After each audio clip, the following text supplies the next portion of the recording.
বৃহস্পতিবার ভোর থেকেই রাজধানী সহ বিভিন্ন জেলায় বৃষ্টি হচ্ছে, যা শুক্রবারও অব্যাহত রয়েছে।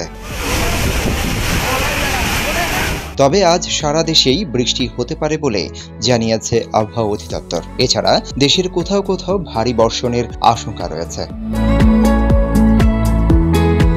2 আগস্ট সন্ধ্যা 6টা পর্যন্ত দেওয়া আবহাওয়ার পূর্বাভাসে বলা হয়েছে, রংপুর, রাজশাহী, ময়মনসিংহ, ঢাকা, খুলনা, বরিশাল, চট্টগ্রাম ও সিলেট বিভাগের অধিকাংশ জায়গায় অস্থায়ীভাবে দমকা বা ঝোড়ো হাওয়া সহ হালকা থেকে মাঝারি ধরনের বৃষ্টি বা বজ্রসহ বৃষ্টি হতে পারে।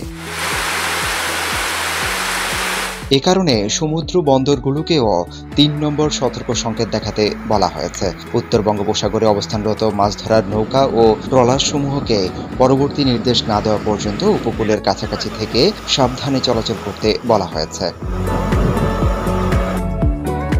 আবহাওয়াবিদরা বলছেন, মৌসুমী বায়ুর অক্ষের বর্ধিতাংশ ভারতের পাঞ্জাব, হরিয়ানা, উত্তরপ্রদেশ, বিহার, গাঙ্গের পশ্চিমবঙ্গ ও বাংলাদেশের মধ্যাঞ্চল হয়ে আসাম পর্যন্ত বিস্তৃত রয়েছে। মৌসুমী বায়ু বাংলাদেশের উপর সক্রিয় এবং উত্তর বঙ্গোপসাগরে প্রবল অবস্থায় রয়েছে। এ কারণে উপকূল জুড়ে ভারী বৃষ্টিপাত হচ্ছে, যা টানা কয়েকদিন অব্যাহত থাকতে পারে।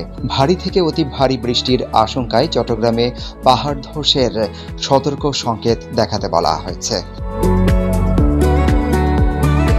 এদিকে ভারী বৃষ্টিপাতের কারণে দেশের উত্তরাঞ্চল, উত্তর পূর্বাঞ্চল এবং দক্ষিণ পূর্ব পার্বত্য অববাহিকার কতিপয় স্থানে স্বল্পমেয়াদী বন্যা পরিস্থিতির সৃষ্টি হতে পারে বলে জানিয়েছেন সংশ্লিষ্টরা।